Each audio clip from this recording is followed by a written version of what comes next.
other question we have before we wrap it up here is favorite Leafs TV draft memory of all time for you, Mike? Boy, mine was the young man who went out for a run last year. What was that kid's name? Cameronese. Cameronese. Tony yeah. He's convinced he's not going to be drafted, so he goes out for a run. At that exact moment, he hasn't got a cell phone with. The Leafs draft him in the sixth round, is it? Fifth or sixth round? Sixth round. We got David Brohl in the fifth round. So he gets back. His parents said, listen, you've been drafted. This is in Minneapolis. We have to get down to the rink because he's a Minneapolis kid.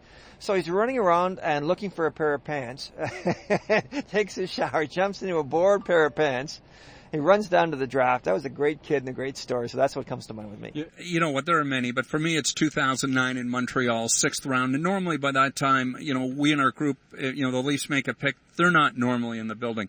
It was Jerry D'Amigo, who lived, just south of the Quebec border from Binghamton, New York. He was there. And Kenny Ryan, who was drafted along with Jesse Black in the second round, said, hey, you guys got to draft a friend of mine. He's here. This was part of the U.S. Under-18 program. It was Jerry D'Amigo. And, the effervescence and the fear de beard and everything we saw this year as a 20-year-old, we saw as an 18-year-old back in 2009.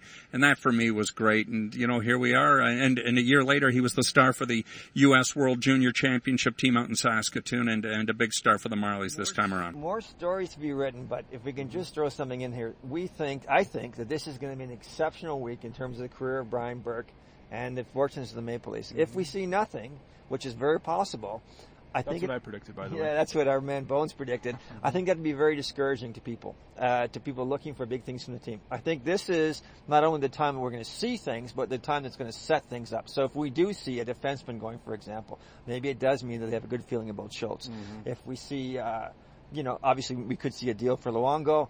I think this is a very essential week in the development of this particular team. These assets have been sort of fermenting for 2 years. This could be the week that they go. Some of them go. It very well could, maybe the week that some of them go to bring those big names across. So, we could be having a press conference in a week with 3 astonishingly new, well-known players. Right. And it all happens this week.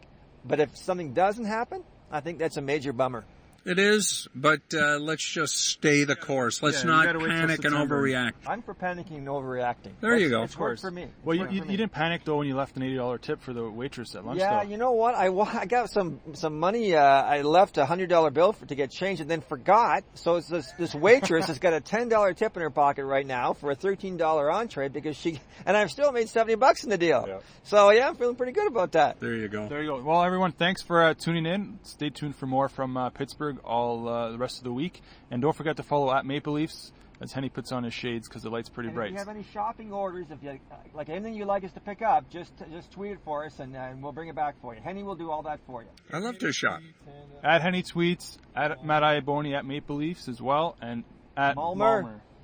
Don't forget at Malmer. And if I can, I will answer you back. It's going to get busy, but if I can, I try to do that. You try to answer back if possible, but it's going to get crazy. He's a very sincere fella. I would believe him. Of all the fellas, I'm one of them. Of all the fellas and all the gin joints, he stumbled into mine. Thanks, everybody. Ciao.